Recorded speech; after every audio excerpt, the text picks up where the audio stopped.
Title 6. Meetings. Section 49. Kinds of meetings. Meetings of directors, trustees, stockholders, or members may be regular or special. N. Section 50. Regular and special meetings of stockholders or members. Regular meetings of stockholders or members shall be held annually on a date fixed in the bylaws, or if not so fixed, on any date in April of every year as determined by the Board of Directors or Trustees, provided that written notice of regular meetings shall be sent to all stockholders or members of record at least 2 weeks prior to the meeting, unless a different period is required by the bylaws. Special meetings of stockholders or members shall be held at any time deemed necessary or as provided in the bylaws, provided, however, that at least one week written notice shall be sent to all stockholders or members, unless otherwise provided in the bylaws. Notice of any meeting may be waived, expressly or impliedly, by any stockholder or member. Whenever, for any cause, there is no person authorized to call a meeting, the Securities and Exchange Commission, upon petition of a stockholder or member on a showing of good cause therefore, may issue an order to the petitioning stockholder or member directing him to call a meeting of the corporation by giving proper notice required by this code or by the bylaws.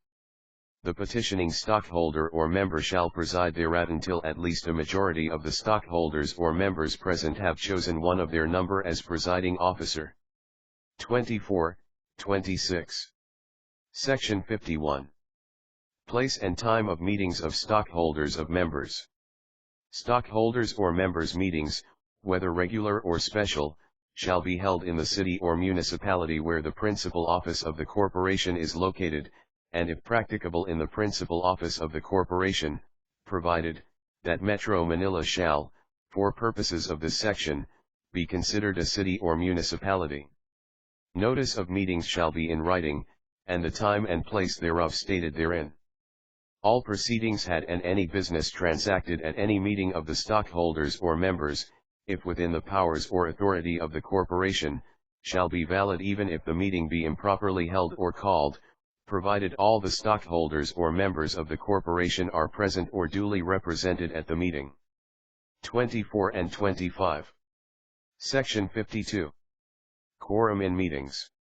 Unless otherwise provided for in this code or in the bylaws, a quorum shall consist of the stockholders representing a majority of the outstanding capital stock or a majority of the members in the case of non-stock corporations. N. Section 53. Regular and special meetings of directors or trustees.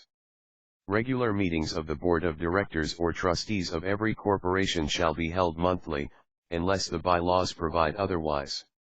Special meetings of the Board of Directors or Trustees may be held at any time upon the call of the President or as provided in the bylaws. Meetings of directors or trustees of corporations may be held anywhere in or outside of the Philippines, unless the bylaws provide otherwise. Notice of regular or special meetings stating the date, time, and place of the meeting must be sent to every director or trustee at least one day prior to the scheduled meeting, unless otherwise provided by the bylaws.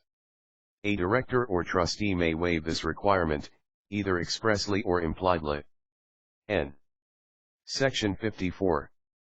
Who shall preside at meetings? The President shall preside at all meetings of the directors or trustee as well as of the stockholders or members, unless the bylaws provide otherwise. N. Section 55. Right to vote of pledgers, mortgagors, and administrators. In case of pledged or mortgaged shares in stock corporations, the pledger or mortgager shall have the right to attend and vote at meetings of stockholders, unless the pledgee or mortgagee is expressly given by the pledger or mortgager such right in writing which is recorded on the appropriate corporate books. N. Executors, administrators, receivers, and other legal representatives duly appointed by the court may attend and vote in behalf of the stockholders or members without need of any written proxy. 27a. Section 56. Voting in case of joint ownership of stock. In case of shares of stock owned jointly by two or more persons, in order to vote the same, the consent of all the CO owners shall be necessary, unless there is a written proxy, signed by all the CO owners, authorizing one or some of them or any other person to vote such share or shares, provided, that when the shares are owned in an and/or capacity by the holders thereof, any one of the joint owners can vote said shares or appoint a proxy therefor. N. Section 57. Voting right for treasury shares. Treasury shares shall have no voting right as long as such shares remain in the treasury. N. Section 58. Proxies. Stockholders and members may vote in person or by proxy in all meetings of stockholders or members. Proxies shall in writing, signed by the stockholder or member and filed before the scheduled meeting with the corporate secretary. Unless otherwise provided in the proxy, it shall be valid only for the meeting for which it is intended. No proxy shall be valid and effective for a period longer than 5 years at any one time. N. Section 59. Voting trusts. One or more stockholders of a stock corporation may create a voting trust for the purpose of conferring upon a trustee or trustees the right to vote and other rights pertaining to the shares for a period not exceeding 5 years at any time, provided, that in the case of a voting trust specifically required as a condition in a loan agreement, said voting trust may be for a period exceeding 5 years but shall automatically expire upon full payment of the loan. A voting trust agreement must be in writing and notarized, and shall specify the terms and conditions thereof. A certified copy of such agreement shall be filed with the corporation and with the Securities and Exchange Commission, otherwise, said agreement is ineffective and unenforceable. The certificate or certificates of stock covered by the voting trust agreement shall be cancelled and new ones shall be issued in the name of the trustee or trustees stating that they are issued pursuant to said agreement. In the books of the corporation, it shall be noted that the transfer in the name of the trustee or trustees is made pursuant to said voting trust agreement. The trustee or trustees shall execute and deliver to the transferors voting trust certificates, which shall be transferable in the same manner and with the same effect as certificates of stock. The voting trust agreement filed with the corporation shall be subject to examination by any stockholder of the corporation in the same manner as any other corporate book or record, provided, that both the transferor and the trustee or trustees may exercise the right of inspection of all corporate books and records in accordance with the provisions of this code. Any other stockholder may transfer his shares to the same trustee or trustees upon the terms and conditions stated in the voting trust agreement, and thereupon shall be bound by all the provisions of said agreement. No voting trust agreement shall be entered into for the purpose of circumventing the law against monopolies and illegal combinations in restraint of trade or used for purposes of fraud. Unless expressly renewed, all rights granted in a voting trust agreement shall automatically expire at the end of the agreed period, and the voting trust certificates as well as the certificates of stock in the name of the trustee or trustees shall thereby be deemed cancelled and new certificates of stock shall be reissued in the name of the transferors. The voting trustee or trustees may vote by proxy unless the agreement provides otherwise. 36a. Title 7. Stocks and Stockholders. Section 60. Subscription Contract. Any contract for the acquisition of unissued stock in an existing corporation or a corporation still to be formed shall be deemed a subscription within the meaning of this title, notwithstanding the fact that the parties refer to it as a purchase or some other contract. N. Section 61. Pre-incorporation subscription. A subscription for shares of stock of a corporation still to be formed shall be irrevocable for a period of at least 6 months from the date of subscription, unless all of the other subscribers consent to the revocation, or unless the incorporation of said corporation fails to materialize within said period or within a longer period as may be stipulated in the contract of subscription, provided, that no pre-incorporation subscription may be revoked after the submission of the articles of incorporation to the Securities and Exchange Commission. N. Section 62. Consideration for stocks. Stocks shall not be issued for a consideration less than the par or issued price thereof. Consideration for the issuance of stock may be any or a combination of any two or more of the following. 1. Actual cash paid to the corporation. 2. Property, tangible or intangible, actually received by the corporation and necessary or convenient for its use and lawful purposes at a fair valuation equal to the par or issued value of the stock issued. 3. Labor performed for or services actually rendered to the corporation. 4. Previously incurred indebtedness of the corporation. 5. Amounts transferred from unrestricted retained earnings to stated capital, and 6. Outstanding shares exchanged for stocks in the event of reclassification or conversion. Where the consideration is other than actual cash, or consists of intangible property such as patents of copyrights, the valuation thereof shall initially be determined by the incorporators or the board of directors, subject to approval by the Securities and Exchange Commission. Shares of stock shall not be issued in exchange for promissory notes or future service. The same considerations provided for in this section, insofar as they may be applicable, may be used for the issuance of bonds by the corporation. The issued price of no par value shares may be fixed in the articles of incorporation or by the board of directors pursuant to authority conferred upon it by the articles of incorporation or the bylaws, or in the absence thereof, by the stockholders representing at least a majority of the outstanding capital stock at a meeting duly called for the purpose. 5 and 16. Section 63. Certificate of stock and transfer of shares. The capital stock of stock corporations shall be divided into shares for which certificates signed by the President or Vice President, countersigned by the Secretary or Assistant Secretary, and sealed with the seal of the corporation shall be issued in accordance with the bylaws. Shares of stock so issued are personal property and may be transferred by delivery of the certificate or certificates endorsed by the owner or his attorney in fact or other person legally authorized to make the transfer. No transfer, however, shall be valid, except as between the parties, until the transfer is recorded in the books of the corporation showing the names of the parties to the transaction, the date of the transfer, the number of the certificate or certificates and the number of shares transferred. No shares of stock against which the corporation holds any unpaid claim shall be transferable in the books of the corporation. 35. Section 64. Issuance of stock certificates. No certificate of stock shall be issued to a subscriber until the full amount of his subscription together with interest and expenses, in case of delinquent shares, if any is due, has been paid. 37. Section 65. Liability of directors for watered stocks. Any director or officer of a corporation consenting to the issuance of stocks for a consideration less than its par or issued value or for a consideration in any form other than cash, valued in excess of its fair value, or who, having knowledge thereof, does not forthwith express his objection in writing and file the same with the corporate secretary, shall be solidarily liable with the stockholder concerned to the corporation and its creditors for the difference between the fair value received at the time of issuance of the stock and the par or issued value of the same. N.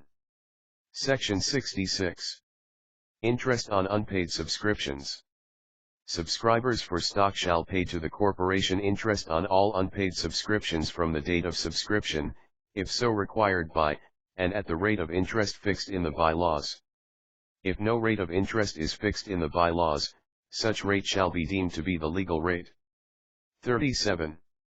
Section 67. Payment of balance of subscription.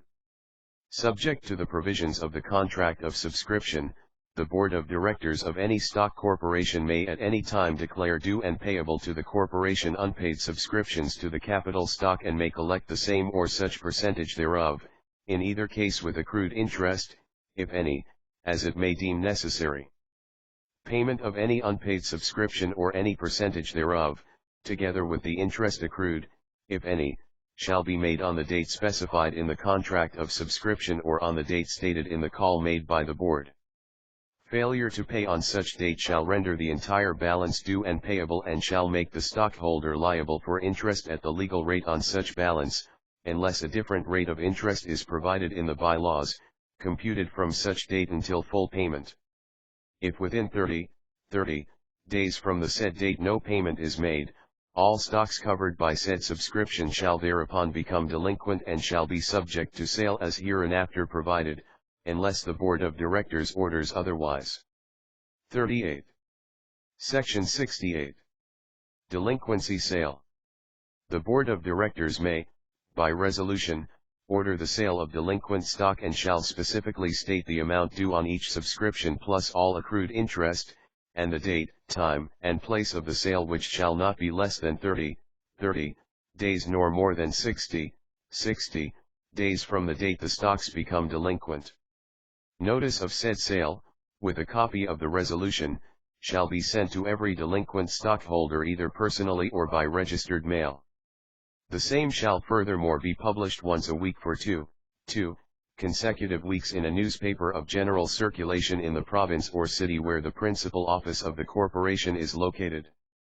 Unless the delinquent stockholder pays to the corporation, on or before the date specified for the sale of the delinquent stock, the balance due on his subscription, plus accrued interest, costs of advertisement and expenses of sale, or unless the Board of Directors otherwise orders, said delinquent stock shall be sold at public auction to such bidder who shall offer to pay the full amount of the balance on the subscription together with accrued interest, costs of advertisement and expenses of sale, for the smallest number of shares or fraction of a share. The stock so purchased shall be transferred to such purchaser in the books of the corporation, and a certificate for such stock shall be issued in his favor. The remaining shares, if any, shall be credited in favor of the delinquent stockholder, who shall likewise be entitled to the issuance of a certificate of stock covering such shares. Should there be no bidder at the public auction who offers to pay the full amount of the balance on the subscription together with accrued interest, costs of advertisement and expenses of sale, for the smallest number of shares or fraction of a share, the corporation may, subject to the provisions of this code, bid for the same, and the total amount due shall be credited as paid in full in the books of the corporation. Title to all the shares of stock covered by the subscription shall be vested in the corporation as treasury shares and may be disposed of by said corporation in accordance with the provisions of this code. 39A46A. Section 69. When sale may be questioned. No action to recover delinquent stock sold can be sustained upon the ground of irregularity or defect in the notice of sale, or in the sale itself of the delinquent stock, unless the party seeking to maintain such action first pays or tenders to the party holding the stock the sum for which the same was sold, with interest from the date of sale at the legal rate, and no such action shall be maintained unless it is commenced by the filing of a complaint within 6 months from the date of sale. 47A. Section 70. Court action to recover unpaid subscription. Nothing in this code shall prevent the corporation from collecting by action in a court of proper jurisdiction the amount due on any unpaid subscription, with accrued interest, costs, and expenses. 49A. Section 71. Effect of delinquency. No delinquent stock shall be voted for or be entitled to vote or to representation at any stockholders' meeting, nor shall the holder thereof be entitled to any of the rights of a stockholder except the right to dividends in accordance with the provisions of this code, until and unless he pays the amount due on his subscription with accrued interest, and the costs and expenses of advertisement, if any. 50A. Section 72. Rights of unpaid shares. Holders of subscribed shares not fully paid which are not delinquent shall have all the rights of a stockholder. N. Section 73. Lost or destroyed certificates. The following procedure shall be followed for the issuance by a corporation of new certificates of stock in lieu of those which have been lost, stolen, or destroyed. 1. The registered owner of a certificate of stock in a corporation or his legal representative shall file with the corporation an affidavit in triplicate setting forth, if possible, the circumstances as to how the certificate was lost, stolen, or destroyed, the number of shares represented by such certificate, the serial number of the certificate and the name of the corporation which issued the same. he shall also submit such other information and evidence which he may deem necessary. 2. After verifying the affidavit and other information and evidence with the books of the corporation, said corporation shall publish a notice in a newspaper of general circulation published in the place where the corporation has its principal office, once a week for 3 consecutive weeks at the expense of the registered owner of the certificate of stock which has been lost, stolen, or destroyed.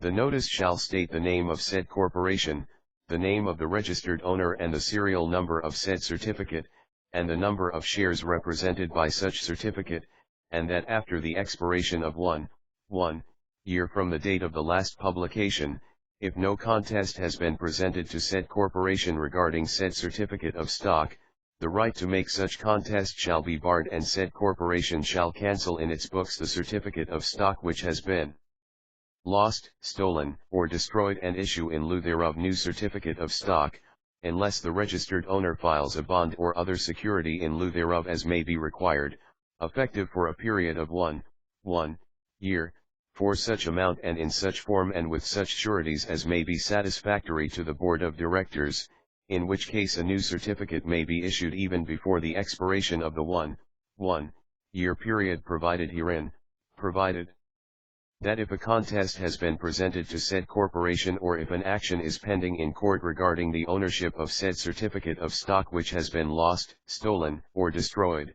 the issuance of the new certificate of stock in lieu thereof shall be suspended until the final decision by the court regarding the ownership of said certificate of stock which has been lost, stolen, or destroyed.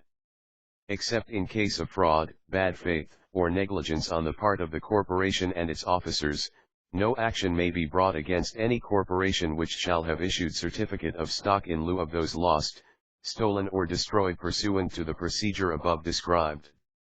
RA 201A. Title 8. Corporate Books and Records. Section 74. Books to be kept, Stock Transfer Agent. Every corporation shall keep and carefully preserve at its principal office a record of all business transactions and minutes of all meetings of stockholders or members, or of the board of directors or trustees, in which shall be set forth in detail the time and place of holding the meeting, how authorized, the notice given, whether the meeting was regular or special, if special its object, those present and absent, and every act done or order done at the meeting. Upon the demand of any director, trustee, stockholder, or member, the time when any director, trustee, stockholder, or member entered or left the meeting must be noted in the minutes, and on a similar demand, the yeas and nays must be taken on any motion or proposition, and a record thereof carefully made.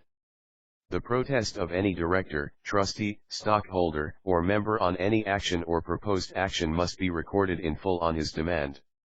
The records of all business transactions of the corporation and the minutes of any meetings shall be open to inspection by any director, trustee, stockholder, or member of the corporation at reasonable hours on business days, and he may demand, in writing, for a copy of excerpts from said records or minutes, at his expense. Any officer or agent of the corporation who shall refuse to allow any director, trustees, stockholder, or member of the corporation to examine and copy excerpts from its records or minutes, in accordance with the provisions of this code, shall be liable to such director, trustee, stockholder, or member for damages, and in addition, shall be guilty of an offense which shall be punishable under Section 144 of this code, provided that if such refusal is made pursuant to a resolution or order of the Board of Directors or Trustees, the liability under this section for such action shall be imposed upon the directors or trustees who voted for such refusal, and provided, further, that it shall be a defense to any action under this section that the person demanding to examine and copy excerpts from the corporation's records and minutes has improperly used any information secured through any prior examination of the records or minutes of such corporation or of any other corporation, or was not acting in good faith or for a legitimate purpose in making his demand. Stock corporations must also keep a book to be known as the Stock and Transfer Book, in which must be kept a record of all stocks in the names of the stockholders alphabetically arranged, the installments paid and unpaid on all stock for which subscription has been made, and the date of payment of any installment, a statement of every alienation, sale, or transfer of stock made, the date thereof, and by and to whom made, and such other entries as the bylaws may prescribe. The stock and transfer book shall be kept in the principal office of the corporation or in the office of its stock transfer agent and shall be open for inspection by any director or stockholder of the corporation at reasonable hours on business days. No stock transfer agent or one engaged principally in the business of registering transfers of stocks in behalf of a stock corporation shall be allowed to operate in the Philippines unless he secures a license from the Securities and Exchange Commission and pays a fee as may be fixed by the Commission, which shall be renewable annually, provided that a stock corporation is not precluded from performing or making transfer of its own stocks, in which case all the rules and regulations imposed on stock transfer agents, except the payment of a license fee herein provided, shall be applicable. 51A and 32A, PB Note 268. Section 75. Right to financial statements. Within 10 days from receipt of a written request of any stockholder or member, the corporation shall furnish to him its most recent financial statement, which shall include a balance sheet as of the end of the last taxable year and a profit or loss statement for said taxable year, showing in reasonable detail its assets and liabilities and the result of its operations. At the regular meeting of stockholders or members, the board of directors or trustees shall present to such stockholders or members a financial report of the operations of the corporation for the preceding year, which shall include financial statements, duly signed and certified by an independent certified public accountant. However, if the paid-up capital of the corporation is less than P50,000.00, the financial statements may be certified under oath by the treasurer or any responsible officer of the corporation. N. Title 9. Merger and Consolidation. Section 76.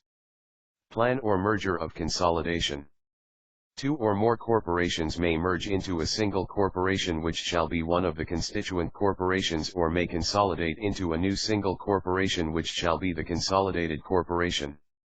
The board of directors or trustees of each corporation, party to the merger or consolidation, shall approve a plan of merger or consolidation setting forth the following. 1. The names of the corporations proposing to merge or consolidate, hereinafter referred to as the constituent corporations. 2. The terms of the merger or consolidation and the mode of carrying the same into effect. 3. A statement of the changes, if any, in the articles of incorporation of the surviving corporation in case of merger, and, with respect to the consolidated corporation in case of consolidation, all the statements required to be set forth in the articles of incorporation for corporations organized under this code, and 4. Such other provisions with respect to the proposed merger or consolidation as are deemed necessary or desirable. N. Section 77. Stockholders or members' approval. Upon approval by majority vote of each of the board of directors or trustees of the constituent corporations of the plan of merger or consolidation, the same shall be submitted for approval by the stockholders or members of each of such corporations at separate corporate meetings duly called for the purpose. Notice of such meetings shall be given to all stockholders or members of the respective corporations, at least 2 weeks prior to the date of the meeting, either personally or by registered mail. Said notice shall state the purpose of the meeting and shall include a copy or a summary of the plan of merger or consolidation. The affirmative vote of stockholders representing at least two-thirds of the outstanding capital stock of each corporation in the case of stock corporations or at least two-thirds of the members in the case of non-stock corporations shall be necessary for the approval of such plan.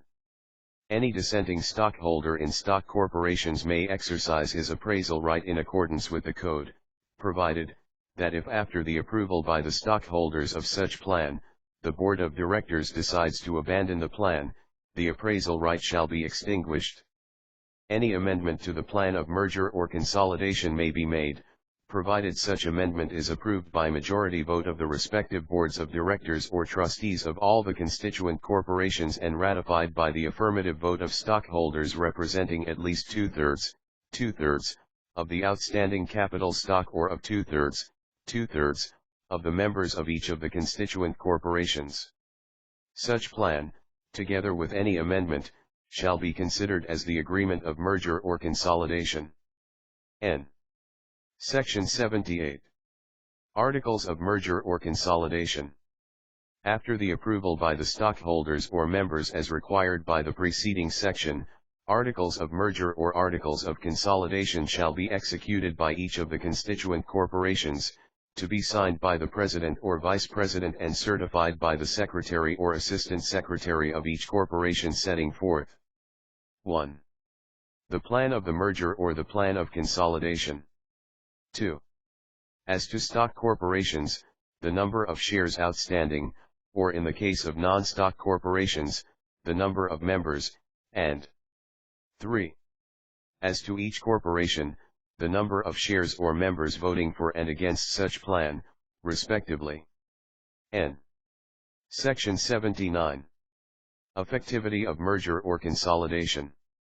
The articles of merger or of consolidation, signed and certified as herein above required, shall be submitted to the Securities and Exchange Commission in quadruplicate for its approval, provided, that in the case of merger or consolidation of banks or banking institutions, building and loan associations, trust companies, insurance companies, public utilities, educational institutions and other special corporations governed by special laws, the favorable recommendation of the appropriate government agency shall first be obtained.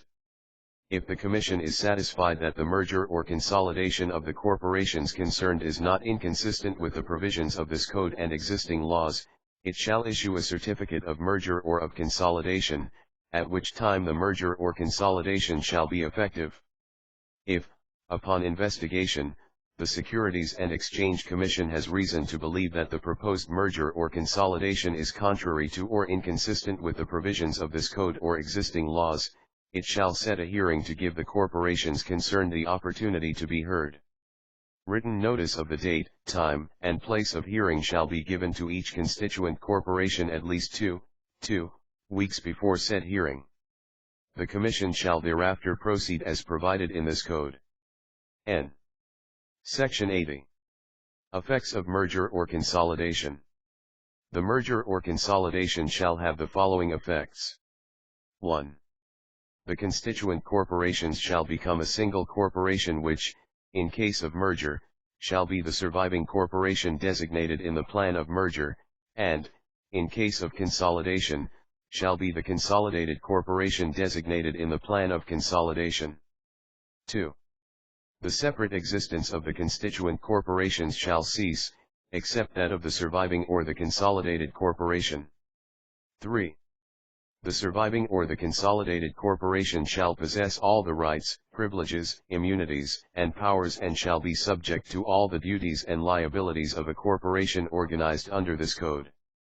4.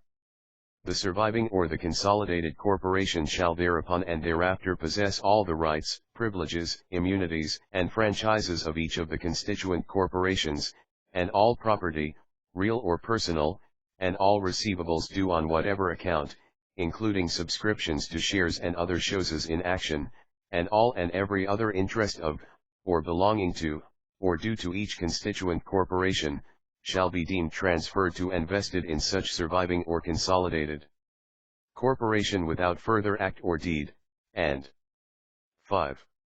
The surviving or consolidated corporation shall be responsible and liable for all the liabilities and obligations of each of the constituent corporations in the same manner as if such surviving or consolidated corporation had itself incurred such liabilities or obligations, and any pending claim, action, or proceeding brought by or against any of such constituent corporations may be prosecuted by or against the surviving or consolidated corporation. The rights of creditors or liens upon the property of any of such constituent corporations shall not be impaired by such merger or consolidation. N. Title X. Appraisal right. Section 81. Instances of appraisal right. Any stockholder of a corporation shall have the right to dissent and demand payment of the fair value of his shares in the following instances. 1. In case any amendment to the Articles of Incorporation has the effect of changing or restricting the rights of any stockholder or class of shares, or of authorizing preferences in any respect superior to those of outstanding shares of any class, or of extending or shortening the term of corporate existence. 2. In case of sale, lease, exchange, transfer, mortgage, pledge or other disposition of all or substantially all of the corporate property and assets as provided in the Code, and 3. In case of merger or consolidation. N. Section 82. How a right is exercised.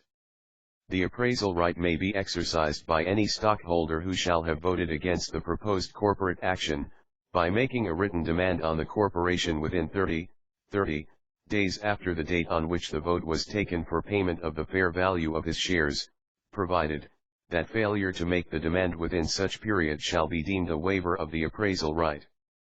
If the proposed corporate action is implemented or effected, the corporation shall pay to such stockholder, upon surrender of the certificate or certificates of stock representing his shares, the fair value thereof as of the day prior to the date on which the vote was taken, excluding any appreciation or depreciation in anticipation of such corporate action. If within a period of 60 days from the date the corporate action was approved by the stockholders, the withdrawing stockholder and the corporation cannot agree on the fair value of the shares, it shall be determined and appraised by three disinterested persons, one of whom shall be named by the stockholder, another by the corporation, and the third by the two thus chosen. The findings of the majority of the appraisers shall be final, and their award shall be paid by the corporation within 30 days after such award is made, provided that no payment shall be made to any dissenting stockholder unless the corporation has unrestricted retained earnings in its books to cover such payment, and provided, further, that upon payment by the corporation of the agreed or awarded price, the stockholder shall forthwith transfer his shares to the corporation. N. Section 83. Effect of demand and termination of right.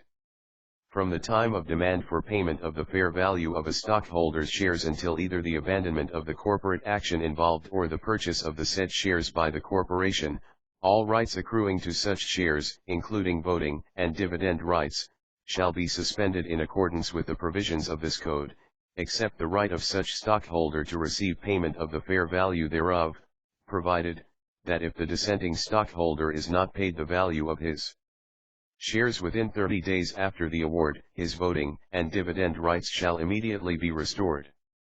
N. Section 84. When right to payment ceases. No demand for payment under this title may be withdrawn unless the corporation consents thereto. If, however, such demand for payment is withdrawn with the consent of the corporation, or if the proposed corporate action is abandoned or rescinded by the corporation or disapproved by the Securities and Exchange Commission where such approval is necessary, or if the Securities and Exchange Commission determines that such stockholder is not entitled to the appraisal right, then the right of said stockholder to be paid the fair value of his shares shall cease, his status as a stockholder shall thereupon be restored, and all dividend distributions which would have accrued on his shares shall be paid to him. N. Section 85. Who bears costs of appraisal. The costs and expenses of appraisal shall be borne by the corporation, unless the fair value ascertained by the appraisers is approximately the same as the price which the corporation may have offered to pay the stockholder, in which case they shall be borne by the latter. In the case of an action to recover such fair value, all costs and expenses shall be assessed against the corporation, unless the refusal of the stockholder to receive payment was unjustified. N. Section 86. Notation on certificates, rights of transferee. Within 10 days after demanding payment for his shares, a dissenting stockholder shall submit the certificates of stock representing his shares to the corporation for notation thereon that such shares are dissenting shares. His failure to do so shall, at the option of the corporation, terminate his rights under this title. If shares represented by the certificates bearing such notation are transferred, and the certificates consequently cancelled, the rights of the transferor as a dissenting stockholder under this title shall cease, and the transferee shall have all the rights of a regular stockholder, and all dividend distributions which would have accrued on such shares shall be paid to the transferee.